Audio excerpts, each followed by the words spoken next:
খাট আপনার টাকার বানানো, তোশকটাও আপনার টাকার কেনা, কম্বলটাও আপনার টাকার কেনা, বালিশটাও আপনার টাকার কেনা। কি করবে? বলে মসজিদ থেকে ওই লাশের খাটিয়াটা নিয়ে ওর উপরে আমারে আপনারে শোয়া রাখবে।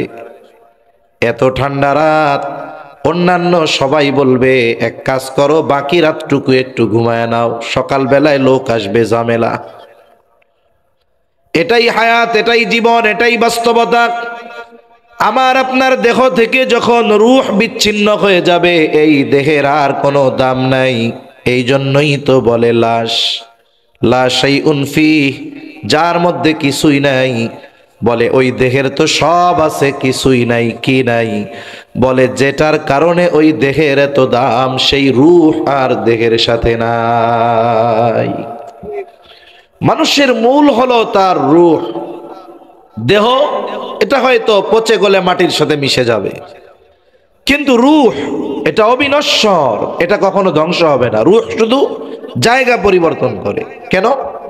কারণ রূহ হলো আল্লাহ তাআলার আদেশ। কার আদেশ? জোরে বলেন। আল্লাহ যেমন চিরন্তন, এই রূহ তেমন চিরন্তন। রূহ দেখতে কেমন, ধরতে কেমন, আকার আকৃতি কেমন, রংটা কেমন, এটা মানুষের বোধগম্য হওয়ার মতো যোগ্যতা, ইলম আল্লাহ মানুষকে দেন নাই। যেমন এই রূহ কি জিনিস কোরআনুল কারীমের মধ্যে আসছে। নবীজি সাল্লাল্লাহু আলাইহি ওয়াসাল্লামকে প্রশ্ন করা হয়েছে রূহ কি জিনিস। যখন রাসূল আকরাম সাল্লাল্লাহু আলাইহি ওয়াসাল্লাম তার নবুয়াতির খবর প্রকাশ্যভাবে সবার কাছে জানায়া দিলেন যে আমি তোমাদের কাছে আল্লাহর পক্ষ থেকে প্রেরিত একজন ব্যক্তি, আমি রাসূল, আল্লাহর রাসূল। কাফেররা, বিশেষ করে মক্কার মুশরিক যারা, ইসমাঈল আলাইহিস সালাতু ওয়াস সালাম মক্কায় বসতি স্থাপন করেছেন। ওনার পরে আর কোন নবী নাই মক্কায়, একেবারে শেষ নবী মুহাম্মাদুর রাসূলুল্লাহ সাল্লাল্লাহু আলাইহি ওয়াসাল্লাম। কিন্তু ওনার ভাই ইসহাক আলাইহিস সালাম, ওনার সন্তান ইয়াকুব আলাইহিস সালাম, ইয়াকুব আলাইহিস সালামের 12 সন্তান। এই ইয়াকুব আলাইহিস সালামের সন্তানদের মধ্য থেকে এক সময় ধারাবাহিকভাবে নবী আসছে। ইয়াকুব আলাইহিস সালামের আরেক নাম ছিল ইসরাইল, এখান থেকেই আসছে বানু ইসরাইল। রাসূলুল্লাহ সাল্লাল্লাহু আলাইহি ওয়াসাল্লাম বলেন, বনি ইসরাইল কখনো নবী শূন্য হয় নাই। একেবারে ঈসা আলাইহিস সালাম পর্যন্ত যখনই কোন নবী ইন্তেকাল করছে, আরেকজনের নবুয়ত দিয়ে আল্লাহ তাআলা ওই জায়গাটা পূরণ করে দিয়েছেন। কিন্তু বনু ইসমাঈলের নবী ইসমাঈল আলাইহিস সালামের পরে আর আমার আপনার নবী মুহাম্মাদুর রাসূলুল্লাহ সাল্লাল্লাহু আলাইহি ওয়াসাল্লাম। এই জন্য এই বাচ্চা এক একজনের মুরব্বী এক একজনের কাছে নিয়ে বসান। এদের কিছু বলা যাবে না, যাইতে দেওয়া যাবে না। আবার এক একজনের কাছে এক একজনের নিয়ে বসান, তাহলে সোজা হয়ে যাবে। এক একজন নিয়ে যান, এক একজন বড় মানুষের কাছে একজন একজনের নিয়ে পাশে বসান। আবার যাইতে দেওয়া যাবে না, তাড়াই দেওয়া যাবে না, এক একজন একজনের কাছে নিবেন। আর যদি কেউ কথা বলে, এবার শোনেন, এরা কেউ যদি কথা বলে তাহলে আমরা একটা কাজ করব, যে কথা বলবে হুজুর তো দেখতাছে, ওরে আইনা এই জায়গায় মাইকে বসাই দিব, ভালো হইব না? সবাই রাজি আছেন? আচ্ছা হুজুর একটু খেয়াল করেন, কেউ কথা কয়নি খালি। তাহলে ইসমাঈল আলাইহিস সালাতু ওয়াস সালাম, ওনার পরে আর নবী মুহাম্মাদুর রাসূলুল্লাহ সাল্লাল্লাহু আলাইহি ওয়াসাল্লাম। দেখেন এরা এতটা অজ্ঞ ছিল, কাবার মধ্যে 360 মূর্তির কথা আমরা শুনি না, এর মধ্যে কিন্তু একটা ইব্রাহিম আলাইহিস সালামের নবী ছিল। ওরা দাবি করতো আমরাই ইব্রাহিম আলাইহিস সালামের উত্তরসূরি, আমরাই ঠিক কাম করতেছি। তো ওরা চিন্তা করতো, ওদের ধারণা ছিল যে নবী রাসূল কি মানুষ হইতে পারে, মানে নবী কি মানুষ হইতে পারে। এজন্য ওরা কি বলতো, নবীজি যখন নিজের নবুয়াতির কথা জানাইছেন, ওরা কয় এ মুহাম্মদ আমাদের সাথে চলে, খায়, বাজারে যায়, এবার নবী হয় কেমনে? এজন্য ওরা কি বলে, আল্লাহ তাআলা বলেন, মালি হাদার রাসূল ইয়াকুলুত তাআমা ওয়া ইয়ামশি ফিল আসওয়াক। বলে খায়রে, এ আবার কেমন রাসূল, ইয়াকুলুত তাআম, এ দেখি খাবারও খায়, ওয়া ইয়ামশি ফিল আসওয়াক, এ দেখি আবার বাজারেও যায়, হাঁটাহাঁটি করে, আবার বাজারেও যায়, কি ব্যাপার? এখন নিশ্চিত হওয়া দরকার আসলে সে রাসূল কিনা। কে জানতে পারবে? বলে আমাদের কাছে তো কোনো আসমানি কিতাব নাই, আমরা কোনো আসমানি কিতাবের ধারক বাহক না। আসমানি কিতাবের ধারক বাহক ওই সময় ছিল ইহুদি নাসারারা, এজন্য ওদেরকে বলা হতো আহলে কিতাব। মক্কার সর্দারেরা দুইজন ব্যক্তিকে পাঠায় দিল মদিনায়, যে যাও ওইখানে যে ইহুদি আলেমরা আছে তাদের কাছ থেকে এই বিষয়টা জেনে আসবা, কে নবী হতে পারে। এইবার তারা গিয়ে বলতেছে যে আমাদের মধ্যে একজন ব্যক্তি নিজের নবী দাবি করে, সে আসলে নবী কি নবী নয়, কেমন করে আমরা বুঝতে পারবো? আমাদেরকে একটু শিখিয়ে দাও। এইবার ওই ইহুদি আলেমরা তিনটা প্রশ্ন তাদেরকে শিখিয়ে দিয়েছে। বলতেছে যাও এই তিন প্রশ্ন গিয়া ওই নবী দাবিদার লোকটাকে জিজ্ঞাসা করবা, সে যদি এই তিন প্রশ্নের জবাব দিতে পারে তাহলে সে যে নবী এ ব্যাপারে কোনো সন্দেহ নাই। এখন তিন প্রশ্ন নিয়ে তারা নবীজির কাছে হাজির। নবীজির কাছে জিজ্ঞাসা করছে, এক নাম্বার জিজ্ঞাসা করতেছে রূহের ব্যাপারে, জুলকারনাইন তার ব্যাপারে, আর আসহাবে কাহাফের ব্যাপারে। আর ইহুদি আলেমরা এ ব্যাপারে নিশ্চিত যে এই প্রশ্নগুলোর জবাব একমাত্র সেই দিতে পারবে যার কাছে ওহী নাজিল হয়, আর যার কাছে ওহী নাজিল হয় সে নবী, আর ওহী যদি নাজিল না হয় তাহলে সে নবী না। ওরা এই তিন প্রশ্ন নিয়ে আসছে, নবীজিকে জিজ্ঞাসা করছে। স্বাভাবিকভাবে প্রত্যেক দিন জিবরাইল আলাইহিস সালাম ওহী নিয়ে আসতেছেন। যখন জিজ্ঞাসা করছে নবীজি স্বাভাবিকভাবে বলছেন যে ঠিক আছে আগামীকাল বলে দিব। এখন আগামীকাল চলে আসছে কিন্তু ওহী আর আসে না। এভাবে তাফসীরের মধ্যে আসছে ওহী আসা বন্ধ প্রায় 15 দিন। একটু চিন্তা করেন তো, এই 15 দিন মক্কার মুশরিকেরা কি আনন্দে ছিল। আমার মনে হয় গোটা মুশরিকেরা আনন্দ করতেছিল যে শেষ, ভুয়া ভুয়া, মনে হয় নবী না।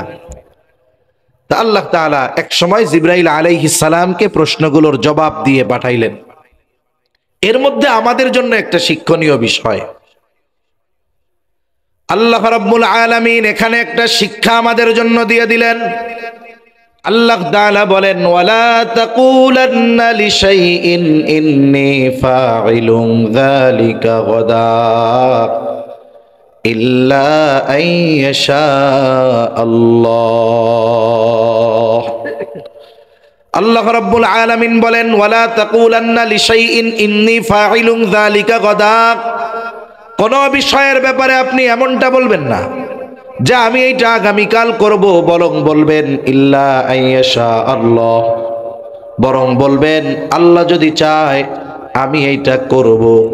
তার মানে এই আয়াত নাজিল করে আল্লাহ রব্বুল আলামিন শিক্ষা দিলেন আমাদেরকে ভবিষ্যতের যে কোনো কর্ম করার জন্য আমরা সব সময় ইনশাআল্লাহ শব্দ ব্যবহার করব।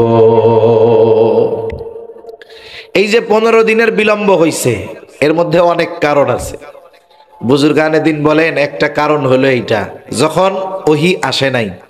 বলেন তো এই না আসার কারণে অমুসলিম যারা, কাফের যারা খুশি হইছে না বেজার হইছে? 15 দিনে কি পরিমাণ খুশি হইছে। এখন 15 দিন পরে তো ওদের খুশি আকাশ চুম্বি। আর যখন আল্লাহ এই প্রশ্নগুলোর জবাব দিয়া পাঠাই দিছে, বিশাল বেলুন পটাশ করে ফুটে গেছে। তার মানে সাথে সাথে যদি আল্লাহ তাআলা জবাব দিয়েই দিতেন তাহলে তাদের কষ্ট যতটা লাগতো, 15 দিন বিলম্ব হয়েছে ঠিক, নবীজি সাল্লাল্লাহু আলাইহি ওয়াসাল্লামের পেরেশানি বাড়ছে ঠিক, কিন্তু ওরা যে কতটা আশাহত হয়েছে এটা কল্পনাও করা যাবে না, ঠিক কিনা বলেন? বিলম্ব হয়েছে ঠিক, কিন্তু ওরা যে আশা করছিল যারে নবী তো নাই, বিশাল আকারে আনন্দের বেলুন ফুটাইছে, জবাব আসছে আর পটাশ করে ফুটে গেছে। মুহূর্তের ভিতরে পুরা আনন্দ মাটি হয়ে গেছে। তাই 3 প্রশ্নের মধ্যে একটা প্রশ্ন, ওয়ায়াসআলুনাকা আনির রূহ, তারা আপনার কাছে জানতে চায়, তারা আপনাকে জিজ্ঞাসা করে রূহ কি জিনিস। আল্লাহ তাআলা বলেন কুলির রূহু মিন আমরি রাব্বি, আপনি বলেন রূহ হলো আমার রবের আদেশ, আমার রবের প্রত্যাদেশ। তার মানে আমার আপনার হার্ট রক্ত সঞ্চালন করবে কতদিন? বলে রবের আদেশ থাকবে যতদিন। বলে আমার আপনার হার্ট এক সময় রক্ত সঞ্চালন বন্ধ করে দিবে কখন? বলে আমার রবের নির্দেশ হবে যখন। এখন রূহ দেখতে কেমন, আকার কেমন, আকৃতি কেমন? আল্লাহ তাআলা বলে, বান্দা এত কিছু বোঝার মতো জ্ঞান তোমার তো দেওয়া হয় নাই। আল্লাহ তাআলা বলেন, ওয়ামা উতিতুম মিনাল ইলমি ইল্লা কলিলা। যারা ইমানদার, বাস্তবিক অর্থে যারা প্রকৃত মুমিন, এরা কোনো সময় টেনশনে ভোগে না। এই পৃথিবীর উন্নত দেশগুলো, যেগুলো যত উন্নত দেশ দেখবেন তাদের দেশে তত হতাশা বেশি, আর মানুষ হতাশাগ্রস্ত হয়ে আত্মহত্যা করে বেশি। এই পৃথিবীতে টেকনোলজির দিক দিয়ে যেই দেশগুলো, এর মধ্যে একটি দেশ জাপান। জাপানকে পৃথিবীর অন্যতম চির বসন্তের দেশ বলা হয়। জাপানের মানুষকে বলা হয় এরা খুব সুখী, কিন্তু বাস্তবতা কি? যে এদের দেশে আত্মহত্যার প্রবণতা বেশি। এমনকি একটা জঙ্গল আছে যেখানে গিয়ে বছরে হাজার হাজার মানুষ আত্মহত্যা করে। আবার পৃথিবীর উন্নত দেশগুলোর মধ্যে একটি দেশ সুইজারল্যান্ড, যাকে বলা হয় এই পৃথিবীর যদি প্রথম তিনটি দেশ ধারাবাহিকভাবে 1, 2, 3 শান্তির দিক দিয়ে, নিরাপত্তার দিক দিয়ে সুইজারল্যান্ড 1, 2 বা 3-এ থাকবে, এমন একটা দেশ। বলে ওই দেশে মানুষ ডিপ্রেশনে ভুগে আত্মহত্যা করে। ও দেশের গভর্নমেন্ট কি আইন করছে? যে কেউ যদি মরতে চায় তাহলে সে গভর্নমেন্টের কাছে আবেদন করবে। প্রথম তার কারণ দর্শাবে যে সে এই কারণে দুনিয়ায় আর বাঁচতে চায় না। এরপরে গভর্নমেন্টের পক্ষ থেকে তার কারণগুলো যাচাই বাছাই করা হবে। যদি এই কারণের সত্যতা থাকে, এরপরে অপশন থাকে সে কোন পদ্ধতিতে মরতে চায়। সে কি গুলি খেয়ে মরবে, নাকি গলায় ফাঁস দিয়া মরবে, নাকি আগুনে পুড়া মরবে? সে অপশন দিবে, সেইভাবে মরতে চায়। এরপরে নিরপেক্ষ তদন্ত সাপেক্ষে সে যেভাবে মরতে চাইছে ওইভাবে মরার ব্যবস্থা করা হবে। আবার কয়েক বছর আগে দেখলাম যে একটা মেশিন আবিষ্কার করছে যাতে মানুষের মরতে সহজ হয়। কি মেশিন? বলে এই মেশিনের মধ্যে যদি কেউ মরে তাহলে সে যে মৃত্যুর কষ্ট হইছে এটা তার হবে না। তা আমার কথা হলো, কোরআন বলেছে যে মৃত্যুর যন্ত্রণা সত্য, ওয়াজাআত সাকরাতুল মাউতি বিল হক, সাকরাতে মাউত এটা সত্য। এখন কোন ব্যক্তি ওইটার মধ্যে মরার পরে খবর দিল যে আমি মরছিলাম, কষ্ট হয় নাই? এটা তো একজন ব্যক্তির খবর দিতে হবে, এরপরেই না আমরা বিশ্বাস করব, ঠিক কিনা বলেন? শরীয়তে ইসলামে অনেক কিছু আছে আমরা দেখি নাই, কিন্তু এমন ব্যক্তি দেখছে যার কথাকে আমরা বিশ্বাস করি, ঠিক কিনা বলেন? এজন্য যদি কেউ বলে যে ইসলাম মানেন পাইলেন কই, আমরা তো বলি যে ওইরকম একজন ব্যক্তি দেখাও যে মারা যাওয়ার পরে বলছে যে আমার কষ্ট লাগে নাই। আমরা ইসলাম মানি যেগুলো আমরা দেখি নাই, যেগুলো আমাদের অজানা। এই বিষয়গুলো আমরা এমন মানুষের মাধ্যমে জেনেছি যে তার গোটা হায়াতে একটা মিথ্যা কথাও বলে নাই, ঠিক কিনা বলেন? এক কথা থেকে অন্যদিকে চলে যাইতেছি আর কি। এখন আসেন, যেহেতু কথায় কথা আসলে একটু আগাই। আল্লাহ তাআলা বললেন, ওয়ামা উতিতুম মিনাল ইলমি ইল্লা কালিলা। আল্লাহ তাআলা বলেন, আপনি বলে দেন রূহ এটা রবের আদেশ, আর তোমাদেরকে অতি সামান্য জ্ঞান দেওয়া হয়েছে। এই কথার পরে এই কথা কেন? প্রথমে আসেন আমরা জানি আমাদের জ্ঞান কতটুকু। কোরআনুল কারীমের মধ্যে একটা শিক্ষা সফরের ঘটনা আছে। এখন তো আমাদের দেশ থেকে অনেক শিক্ষা সফরে যাওয়া হয়। কিছু সফর আছে নামে শিক্ষা সফর, কিন্তু বাস্তবে হলো কুশিক্ষার সফর। সুশিক্ষার সফর কোন সফর? দাওয়াত ও তাবলীগের সফর, চিল্লার সফর, ওমরার সফর, হজের সফর, জ্ঞান অর্জন করার সফর, ঠিক কিনা বলেন? যেসব সফর গোনাহ কেন্দ্রিক, যে ওখানে গেলে গোনাহ হবে অথবা গোনাহকে কেন্দ্র করে সফর, এ ধরনের সফর সুশিক্ষার সফর হতে পারে না। কোরআনুল কারীমে একটা শিক্ষা সফর আছে, খিজির এবং মূসা আলাইহিস সালাম, এই দুইজনের একটা শিক্ষা সফর। খিজির আলাইহিস সালামের কাছে আল্লাহ তাআলা মুসা আলাইহিস সালামকে পাঠিয়েছেন। লম্বা ঘটনা, আমি মূল কথাটা শুধু বলবো আর কি। এখন কেন পাঠাইছে? খিজির আলাইহিস সালামকে আল্লাহ তাআলা জানাইছে। কাহিনী কি? মুসা আলাইহিস সালাম একদিন উম্মতের মধ্যে বয়ান করতেছে। আল্লাহ তাআলা যেই নবীকে যেই এলাকার জন্য পাঠিয়েছেন, ওই এলাকার মধ্যে সবচাইতে বেশি জ্ঞান আল্লাহ তাআলা ওই নবীকে দিয়েছেন, এটা স্বাভাবিক। এখন কি হলো, বয়ানের পরে এক ব্যক্তি জিজ্ঞাসা করতেছে সবচাইতে বড় আলেম কে? তা মুসা আলাইহিস সালাম এই দিক বিবেচনা করে যে ওনার উম্মতের মধ্যে উনি সবচেয়ে বড় আলেম, স্বাভাবিক বিষয়। উনি বলছে আমি সবচাইতে বড় আলেম, এটা ওনার জবাব স্বাভাবিক। কিন্তু আল্লাহ সুবহানাহু ওয়া তাআলা তিনি চেয়েছেন কি সেটা তিনিই ভালো জানেন। তিনি পাঠাই দিয়েছেন খিজির আলাইহিস সালামের কাছে। তার মানে এই পৃথিবীতে এমনও কিছু জ্ঞান আছে যেগুলো আমাদের জানাই নাই। তা মুসা আলাইহিস সালাম খিজির আলাইহিস সালামের সাথে দেখা, লম্বা কথোপকথনের পর খিজির আলাইহিস সালাম তিনি মুসা আলাইহিস সালামকে সাথী বানাইতে রাজি হইছেন শর্তের আলোকে। এখন দুজনের সফর শুরু। প্রথম সফর কি? নৌকার মধ্যে দুইজনে একটা নৌকায় উঠছে, একটা দরিয়া পাড়ি দিবে, সমুদ্র পাড়ি দিবে। দুইজনে নৌকায় উঠছে। নৌকা যখন চলতেছে মাঝ দরিয়ায়, হঠাৎ দুইজনের চোখে একটা দৃশ্য ধরা পড়লো। দুজনেই দেখতে পেলেন সমুদ্রের মধ্যে উড়ন্ত অবস্থায় একটা পাখি ঠোঁট লাগায়া পানি পান করতেছে।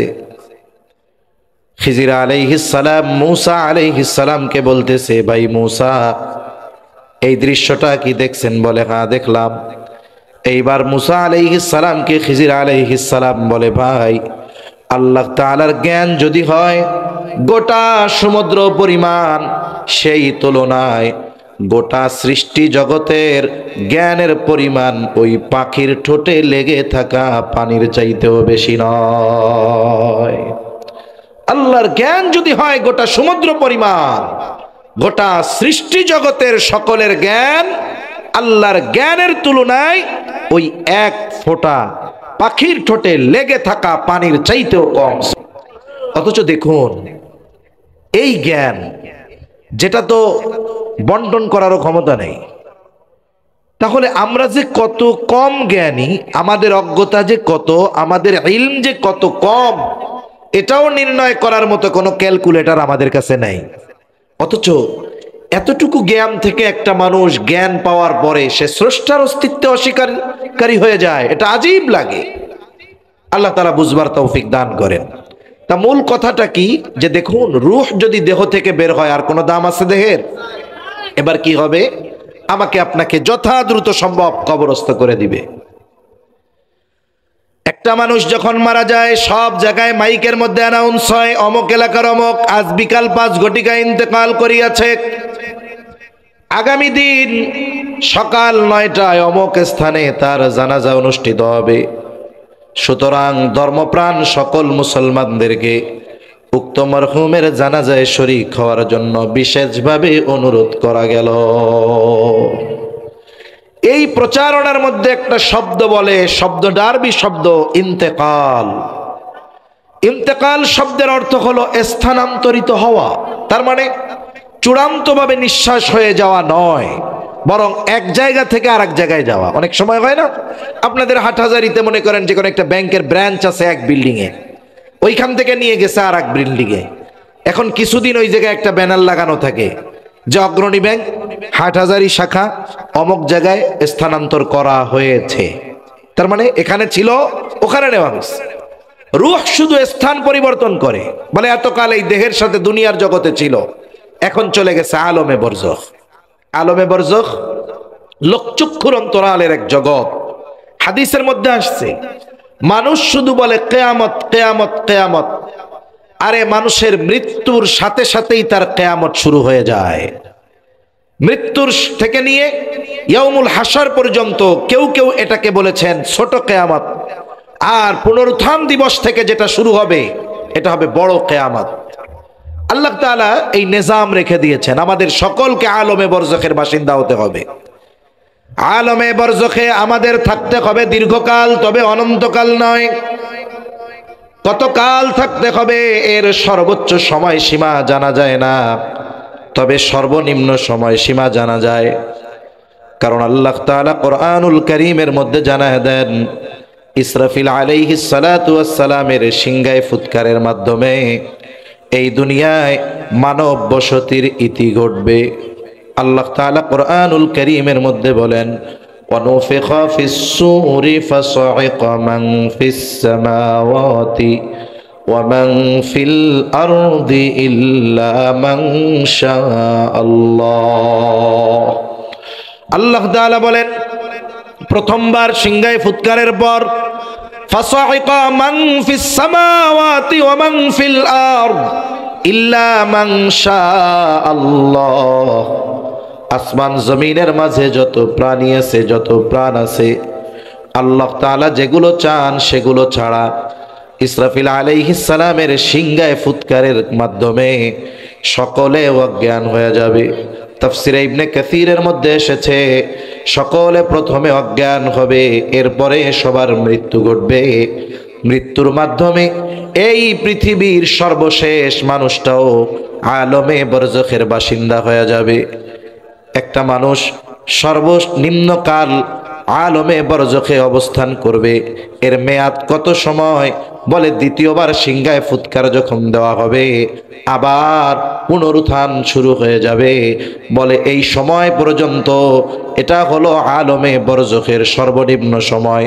তার মানে দুই সিংহায় ফুৎকারের মধ্যবর্তী সময়কালটা হলো আলমে বরজখে অবস্থানের সর্বনিম্ন মেয়াদকাল। তাহলে দ্বিতীয়বার সিংহায় ফুৎকার দেওয়া হবে কত সময় পর?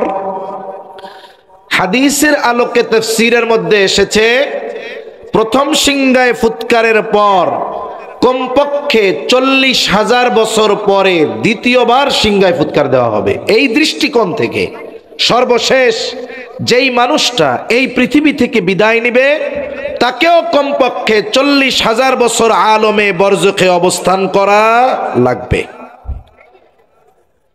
পুনরায় সিংহায় ফুৎকারের মাধ্যমে মানুষকে পুনরুত্থিত করা হবে। আল্লাহ তাআলা বলেন সুম্মা নুফিখা ফীহি উখরা ফাইযা হুম কিয়ামুন ইয়ানজুরুন।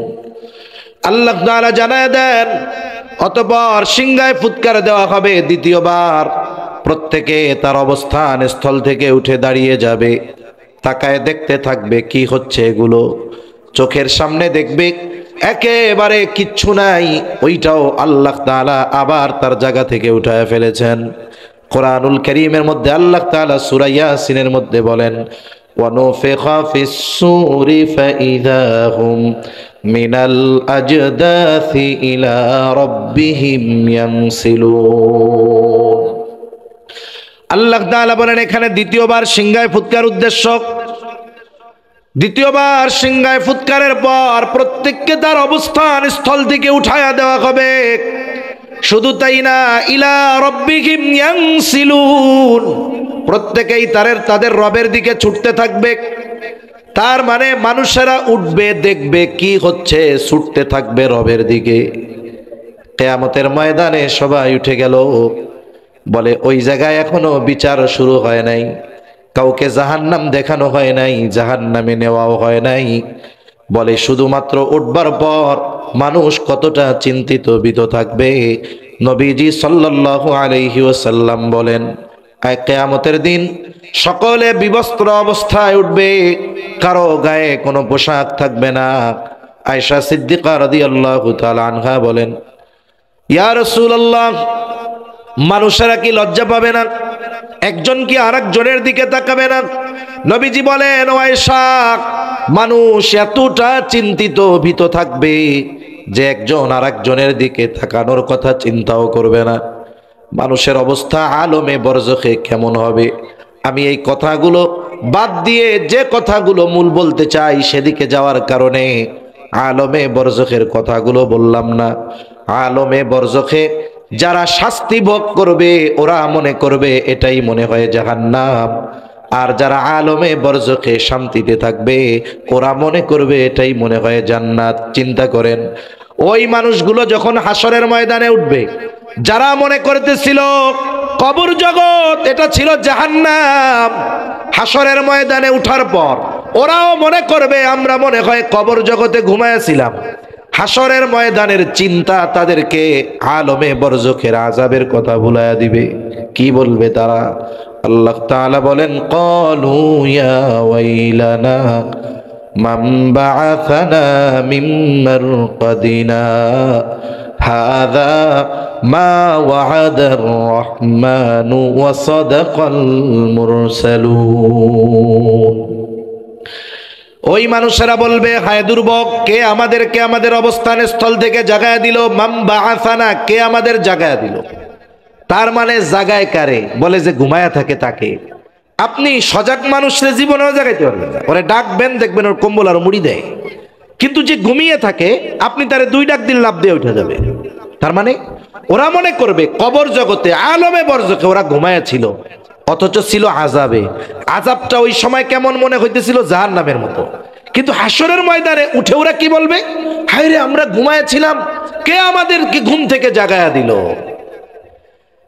এবার মুমিনরা অথবা ফেরেশতারা বলবে, হাদা মা ওয়া'আদার রহমান, এটাই হলো দয়াময়ের সেই প্রতিশ্রুত দিবস, যেই দিবসের এক নাম হলো ইয়াউমুল হাসর। ওই দিন সকলকে একত্রিত করা হবে। ওই দিনের এক নাম হলো ইয়াউমুল জাযা, প্রতিদান দিবস। কেন? বলে ওই দিন মানুষকে তার দুনিয়ার কর্মের পূর্ণ প্রতিদান দেওয়া হবে। এই কিয়ামত বা বিচার দিবস যদি কায়েম না হয়, তাহলে তো দুনিয়ায় যারা ইমানদার, আল্লাহর ভয়ে গুনাহ করে না, এদেরকে ঠকানো হইল। কিন্তু আল্লাহ কি কাউকে ঠকান? জোরে বলেন, ঠকান? এই দুনিয়ায় যেই মানুষগুলো আল্লাহকে ভয় করে জান্নাত পাওয়ার আশায়, জাহান্নাম থেকে বাঁচার আশায় এই দুনিয়ার পাপাচার অনাচার থেকে বেঁচে থেকেছে, অন্যায় হয়ে যাবে এই জন্য দুনিয়ার ভোগ বিলাস থেকে দূরে থাকছে, যে না কোনো পাপ করা যাবে না, সরে থাকতে হবে, পাপ থেকে বাঁচতে হবে। তাহলে যদি হাসর কায়েম না হয়, মানুষ মরার পর যদি ওটাই শেষ হয়ে যায়, তাইলে এই মানুষগুলো তো দুনিয়ায় ক্ষতিগ্রস্ত হয়ে গেল, লস হয়ে গেল তাদের। আল্লাহ তাআলা লস করাবেন না। ওই দিনই আল্লাহ তাআলা দুনিয়ার মানুষের কর্ম ভালো হোক আর মন্দ হোক তার পূর্ণ প্রতিদান দিবেন। এজন্য ইমানদারদেরকে তাদের কর্মের প্রতি পূর্ণ প্রতিদান দেওয়ার জন্য, যারা জালেম কাফের এদেরকেও তাদের পাপের পরিপূর্ণ শাস্তি দেওয়ার জন্য কিয়ামত তথা আল্লাহর বিচারালয় প্রতিষ্ঠা হওয়া জরুরি। ঠিক কিনা বলেন? এটা আল্লাহ করবেন। মালিক ইয়াউমিদ্দিন, ওই দিনের একচ্ছত্র বিচারপতি যিনি হবেন তিনি কে? আল্লাহ। এজন্য আল্লাহ তাআলা বলেন, মূলত মৃত্যুর মাধ্যমে আমাদেরকে ওই কিয়ামতের দিকে নিয়ে যাওয়া হয়।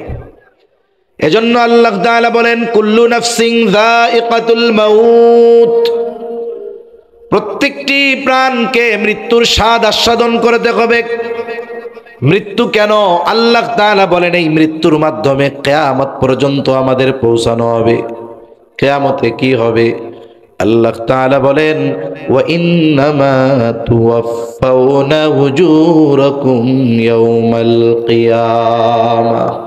আল্লাহ তাআলা বলেন কিয়ামতের দিন মানুষকে তার দুনিয়ার কর্মের পূর্ণ প্রতিদান দেওয়া হবে। মানুষ তার পাপের কারণে দুনিয়ায় যা পায় শাস্তি, এটা সামান্য। কবরে যা পাবে ওটাও সামান্য। মূলটা তাকে দেওয়া হবে আখিরাতের ময়দানে। ঠিক কিনা বলেন?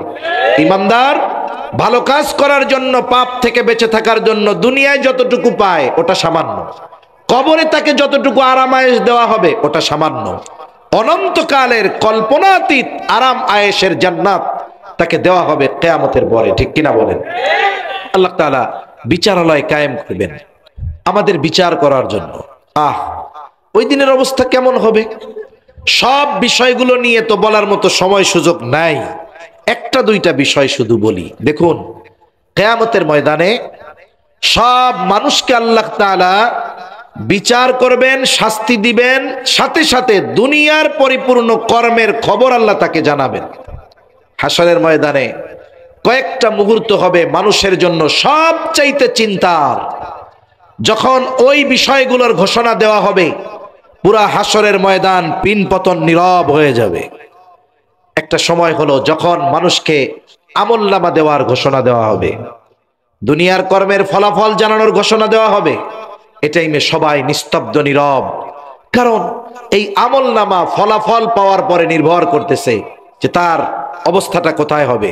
যেমন একজন পরীক্ষা দিল, মোটামুটি যা পরীক্ষা দেয় দিক, ভালো পরীক্ষা দেওয়ার পরেও যেই দিনটা পরীক্ষার রেজাল্ট দিবে, বলেন তো স্টুডেন্ট যত ভালো অ্যান্সার করুক না কেন, এরপরেও তার মধ্যে ভয় থাকে কি থাকে না? না জানি নিজের অজান্তে কোথায় ভুল হয়ে গেল, কত পেরেশান, কত চিন্তা, সারা রাত ঘুম নাই পেরেশানিতে, চিন্তা করে রেজাল্ট শিট কি আসে না হয়, এই একটা চিন্তা তার মধ্যে থাকে। ওই সময় তো আল্লাহ রেজাল্ট দিবে। প্রত্যেকটা মানুষের কর্ম দুনিয়ায় যা করেছে সব জানানো হবে। আল্লাহ ঘোষণা দিবেন যে এখন আমলনামা দেওয়া হবে। আল্লাহ তাআলা আমলনামাগুলো ছেড়ে দিবেন, একেবারে যার আমলনামা যথাযথভাবে তার কাছে পৌঁছায়া যাবে। কত সুন্দর আধুনিক সিস্টেম। আপনি যদি চান আপনার ফ্রেন্ড লিস্টে যত ফ্রেন্ড আছে, আপনার মেসেজগুলো একসাথে ফরওয়ার্ড করে সব বন্ধুর কাছে পৌঁছায় দিতে পারেন। পারেন কি পারেন না? পারেন। আল্লাহ তাআলা এই সমস্ত জ্ঞান মানুষকে দিয়েছে। আল্লাহ তাআলার কাছে এটা সহজ। কিয়ামত পর্যন্ত যত মানুষ আসবে সবার আমলনামা আল্লাহ রেডি করে রাখতেছেন, যথাসময়ে হাতে পৌঁছিয়ে দেওয়া হবে। যখন এই ঘোষণা দেওয়া হবে, পিনপতন নীরব, সবার চিন্তা কোনো মতে আমলনামাটা ডান হাতে যদি পেয়ে যাই তাহলে তো বাইচা গেলাম। আমলনামাগুলো ডান হাতে কেউ পাবে, কেউ বা বাম হাতে পাবে। ডান হাতে যারা আমলনামা পাবে সামনাসামনি আমলনামা দেওয়া হবে, আর যারা বাম হাতে আমলনামা পাবে বাম হাতটাকে বুক চিরে পেছন দিকে নেওয়া হবে। এরপরে বাম হাতের মধ্যে আমলনামা দেওয়া হবে। তার মানে যারা বাম হাতে আমলনামা পেল এরা ব্যর্থ, ডান হাতে যারা আমলনামা পেল এরা সফল। আনন্দিত হবে, বলে কেউ চিন্তা করবে যে ডান হাতে আমলনামা পেয়ে গেছে। এই ব্যাপারে এখন সে সুনিশ্চিত হলো যে আল্লাহ তাআলা আমাকে যদি মাফ করে বিনা হিসাবে জান্নাত দেন আলহামদুলিল্লাহ। আর এই ব্যাপারে সে সুনিশ্চিত হলো যদিও কোনো পাপের কারণে তাকে জাহান্নামে আল্লাহ দেন, অনন্তকাল তাকে জাহান্নামে আল্লাহ রাখবে না। তার মানে এর চূড়ান্ত আবাসস্থল জান্নাত হবে। পাপের কারণে যদি আল্লাহ শাস্তি দিতে চায় দিতেও পারে, আল্লাহ চাইলে মাফ করেও দিতে পারে। কিন্তু আমরা তো আশা রাখি যে মানুষগুলো ডান হাতে আমলনামা পাবে, দুনিয়ায় যদি কোনো ত্রুটি বিচ্যুতি এদের থাকেও আল্লাহ তাআলা মাফ করে দিবেন ইনশাআল্লাহ। কারণ আল্লাহ তাআলা তো রহমতের ভান্ডার, তার কাছে আল্লাহ তাআলা তার বান্দাদের মাফ করে দিতে পারে। কারণ বান্দা আল্লাহর ব্যাপারে যেমন আশা রাখে, বান্দার সাথে আল্লাহ তাআলা ওই রকম আচরণ করে। এখন আমলনামা সবার হাতে পৌঁছায় গেছে। আল্লাহ কি বলবেন? ইকরা কিতাবাকা কাফা বিনাফসিকাল ইয়াওমা আলাইকা হাসিবা। আল্লাহ তাআলা বলবে ইকরা কিতাবাক, তুমি পড়ো তোমার কিতাব, পড়ো তোমার আমলনামা। কাফা বিনাফসিকাল ইয়াওমা আলাইকা হাসিবা, তুমি তোমার নিজের হিসাব নেওয়ার জন্য তুমি নিজেই যথেষ্ট। বলে আমলনামা যে ভাষাই হোক না কেন, একটা মানুষ যদি মূর্খ হয় তাকেও আমলনামা পড়বার যোগ্যতা যিনি দান করবেন তিনি কে? কেমনে পড়বে? বলে আধুনিকতা, আধুনিক বিজ্ঞান আমাদের সহজ করে দিছে বুঝতে। এখন প্রযুক্তি কত উন্নত, এআই, তারপরে চ্যাট জিপিটি না কি আছে, এই অত্যাধুনিক প্রযুক্তির মাধ্যমে মানুষ যে প্রযুক্তি কোন জায়গায় চলে গেছে, গ্রামের মানুষকে যদি এই প্রযুক্তির বাস্তবতা পরিপূর্ণ বোঝানো যায়, আমরা তো কিছুই বুঝি না, তাই চিন্তা করি গেছে গা কই। আর গ্রামের মানুষ করবো কি হইলটা কি? হ্যাঁ, সহজ সহজ জিনিস, একেবারে সহজ, যেগুলো নিম্ন স্তরের ব্যবহার। হ্যাঁ, একটা মানুষ যদি ফোন করছে চায়না থেকে, হ্যাঁ মোবাইলের মধ্যে ফোন দিছে, এআই সাপোর্ট মোবাইল, আপনি তো চায়না ভাষা বুঝেন না, অটোমেটিক ট্রান্সলেশনের ব্যবস্থা হয়ে যাবে। আপনার স্ক্রিনে ওর চায়না কথা বলার সাথে সাথে বাংলায় উঠে যাবে, আপনি বাংলায় জবাব দিবেন, ও চায়না ভাষায় শুনতে পাবে। তাহলে এই পৃথিবী এখন একটা গ্লোবাল ভিলেজ হয়ে যাচ্ছে, একটা গ্রামের মতো হয়ে যাচ্ছে। পৃথিবী এখন কেমন যেন হাতের মুঠোয়। মুহূর্তের ভিতরে আপনি পৃথিবীর অপর প্রান্তের একজন মানুষ, আপনি তার সাথে আপনার মনের কথা লেনদেন করতে পারতেছেন, তার ভাষা আপনি মুহূর্তের ভিতরে বুঝতে পারতেছেন। এই যে বিজ্ঞানের উৎকর্ষতা, এগুলো মানুষের জেহেনের মধ্যে, ব্রেনের মধ্যে ঢেলে দিয়েছেন কে? জোরে বলেন না কে? আল্লাহ ঢেলে দিয়েছেন। দেখুন, ফিঙ্গারপ্রিন্ট নিয়ে এখন পর্যন্ত পৃথিবীতে কারো সাথে কারো ফিঙ্গারপ্রিন্ট মেলে না। আল্লাহ সুবহানাহু ওয়া তাআলা কোরআনুল কারীমের মধ্যে এই ফিঙ্গারপ্রিন্টের কথা বলছেন। অথচ দেখুন আধুনিক বিজ্ঞান কত দিক দিয়ে ঝামেলায় পড়ে যায়, কিন্তু এই সমস্ত ইনফরমেশনের মাধ্যমে সে একজন ব্যক্তির আইডেন্টিটি, পরিচয় শনাক্ত করার ক্ষেত্রে এই বিষয়গুলো ব্যবহার হয়। অপরাধীকে বের করার জন্য এগুলো বের করা হয়। আধুনিক বিশ্ব প্রযুক্তির দিক দিয়ে এত উৎকর্ষতায় চলে গেছে, এটা কল্পনাতীত। যে আল্লাহ মানুষকে এরকম জ্ঞান দান করলেন, মানে এখন আমাদের অবস্থা কি, যে প্রযুক্তি এরপরে আরো কি উন্নত হতে পারে এটা ভাবতেও আমাদের মাথার মধ্যে চিন্তা ভাবনা হয়, কিছু বুঝি না যে এরপরে আর কি ভালো হইতে পারে প্রযুক্তি, মানুষ আরো কি বানাইতে পারে, এটাও চিন্তা ধরে না মাথার মধ্যে। যে আল্লাহ মানুষকে এত জ্ঞান দিলেন, ওই আল্লাহ কিয়ামতের ময়দানে আমলনামা যেই ভাষাই হোক, বলেন তো পড়বার যোগ্যতা দিতে পারবেন কি পারবেন না? এবার ওরা পড়বে, পড়া কি বলবে? মালি হাযাল কিতাব লা ইউগাদিরু সাগীরাতাও ওয়ালা কাবীরাতান ইল্লা আহসাহা। পড়ে বলবে, হায়রে এটা কেমন কিতাব, একটা ছোট বড় গোনাও এখান থেকে ছুটে যায় নাই। একেবারে ক্ষুদ্র থেকে ক্ষুদ্রাতীত, বৃহৎ থেকে বৃহত্তর সবকিছুই আমলনামার মধ্যে থাকবে। ডান হাতে যে আমলনামা পাইছে সে কত আনন্দিত। আল্লাহ তাআলা কোরআনুল কারীমের মধ্যে বলেন, ফাআম্মা মান উতিয়া কিতাবাহু বিয়ামিনিহি ফায়াকুলু হাউমু ইকরাউ কিতাবিয়া ইন্নী যানানতু আন্নী মুলাকিন হিসাবিয়া। আমি আসলে 1 ঘন্টা প্রায় কথা বলতেছি, আমার 1 ঘন্টার কথা সব আপনাদের বলা বা মনে রাখা উদ্দেশ্য না। আমি শুধু 2-1টা কথা শুধু আপনারা যেন একটু নিজেদের ব্রেনে নেন, আপনাদের চিন্তার খোরাক যেন হয়, আমি এতটুকু কথাই বলবো, আমার কথা শেষের দিকে। এখন ডান হাতে যে আমলনামা পেল সে তো সফল। কিয়ামতের ময়দানে তার অভিব্যক্তি কেমন হবে? ও আমলনামাটা পেয়ে এত খুশি হবে, সে কি বলবে? অন্যান্যদেরকে ডেকে বলবে, ফায়াকুলু হাউমু ইকরাউ কিতাবিয়া, এই তো আমার আমলনামা, এই তো আমার কিতাব, তোমরা পড়ো আমার আমলনামা।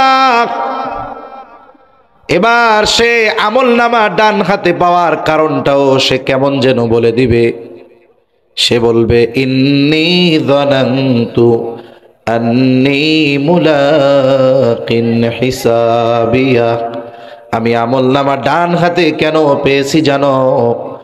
আমি এই হিসাব যে আল্লাহর সামনে দিতে হবে, আমার জীবনের কর্মের হিসাব যে আল্লাহর সামনে দেওয়া লাগবে, এই ব্যাপারে আমি দৃঢ় বিশ্বাসী ছিলাম।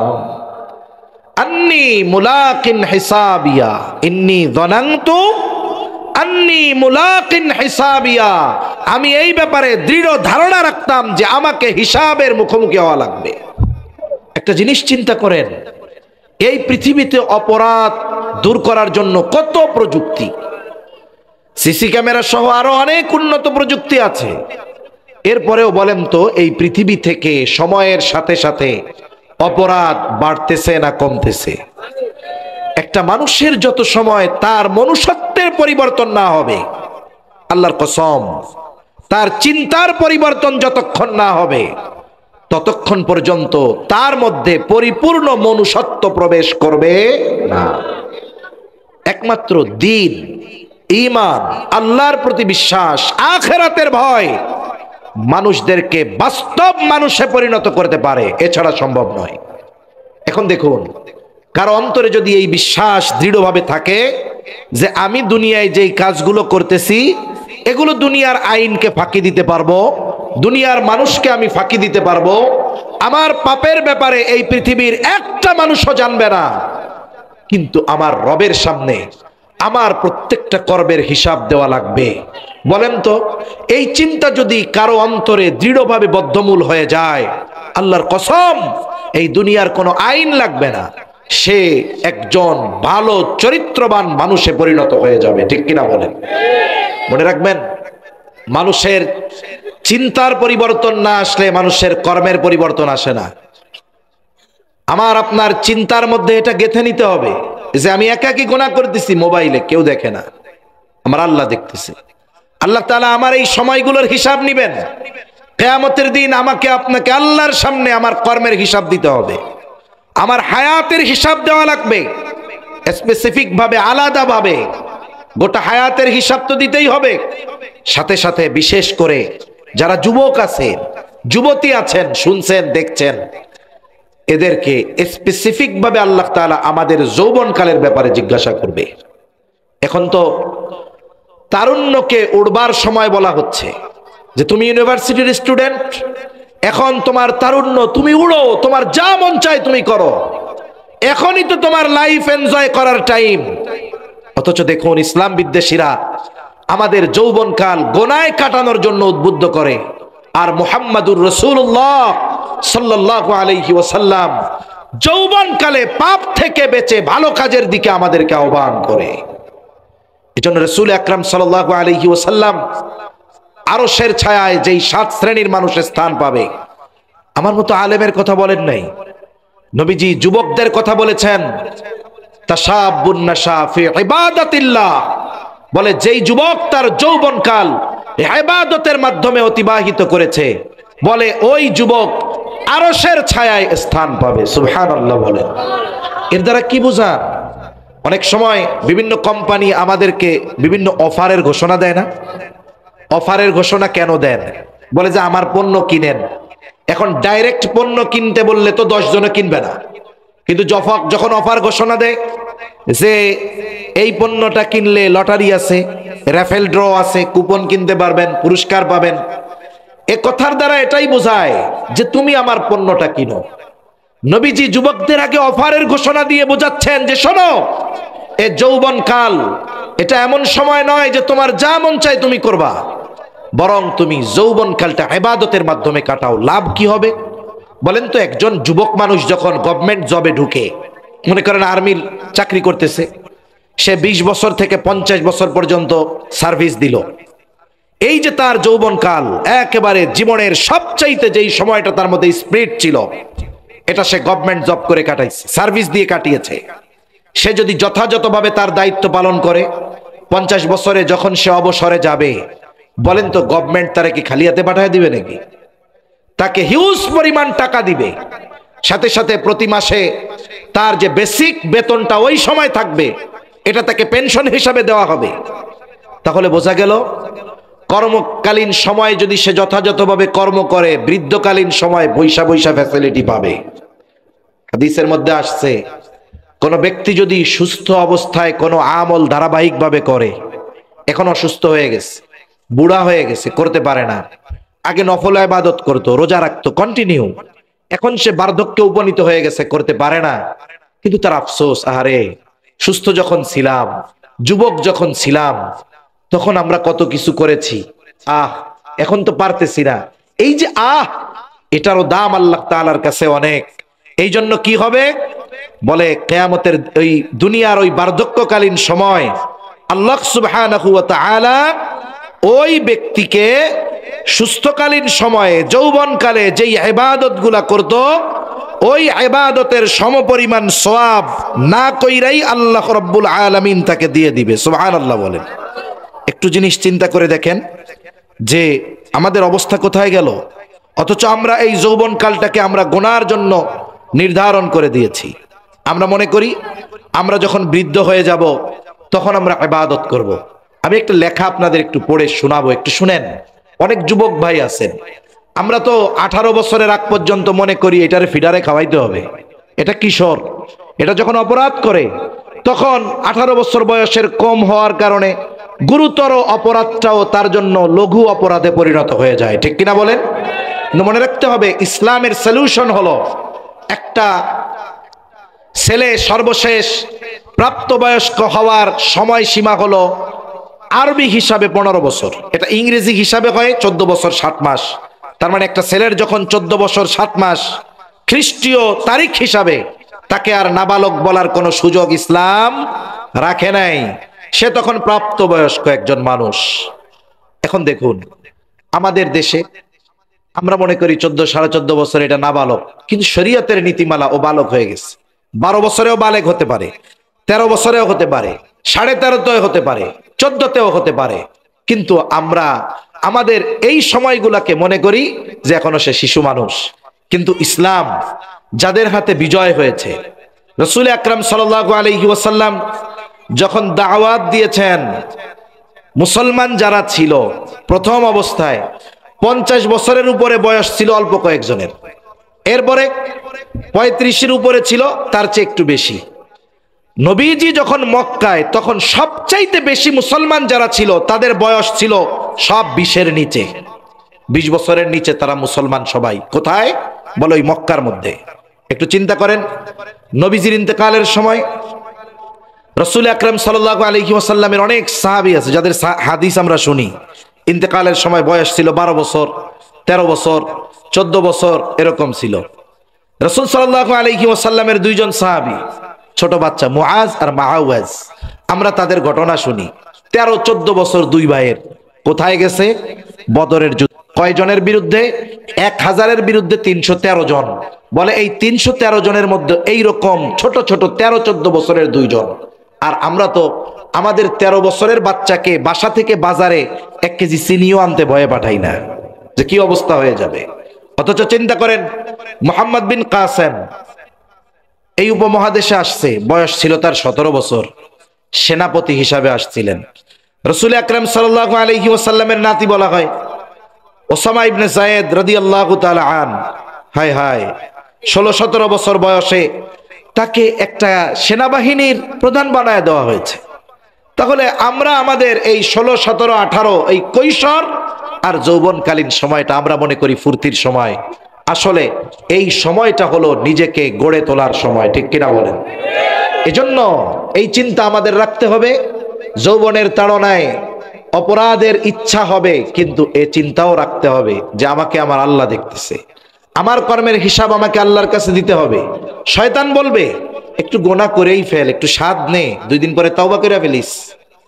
এই চিন্তা করে যারা গোনার দিকে অগ্রসর হবে আস্তে আস্তে, এক সময় পাপ থেকে ফিরে আসা তাদের জন্য কঠিন হবে, ঠিক কিনা বলেন? আমি যে কথা বলতেছিলাম যে ডান হাতে আমলনামা যিনি পাবেন কিয়ামতের ময়দানে, উনি পাওয়ার এই একটা কারণে উনি বলবে ইন্নী যানানতু আন্নী মুলাকিন হিসাবিয়া, আমি এই ব্যাপারে দৃঢ় ধারণা রাখতাম, বিশ্বাস রাখতাম যে আমাকে আমার কর্মের হিসাব কার সামনে দেওয়া লাগবে। সূরা কিয়ামা খুলে ওই সূরা খুলেন হাক্কা, দেখেন এরপরে একটা কথাই তার আছে যে আমি এই ব্যাপারে দৃঢ় বিশ্বাসী যে আমার কর্মের হিসাব আল্লাহর সামনে দেওয়া লাগবে। তার মানে যেই ব্যক্তি তার জীবনের কর্মের হিসাব আল্লাহর সামনে দেওয়া লাগবে এই চিন্তা করবে, তার বাকি সব কর্ম আশা করা যায় ভালো হয়ে যাবে। আবার যে বাম হাতে আমলনামা পাবে, কি আফসোস করবে। কেউ ক্ষমতা পেয়ে বাহাদুরি করে, কেউ সম্পদের বাহাদুরি করে, কেউ সন্তানের বাহাদুরি করে।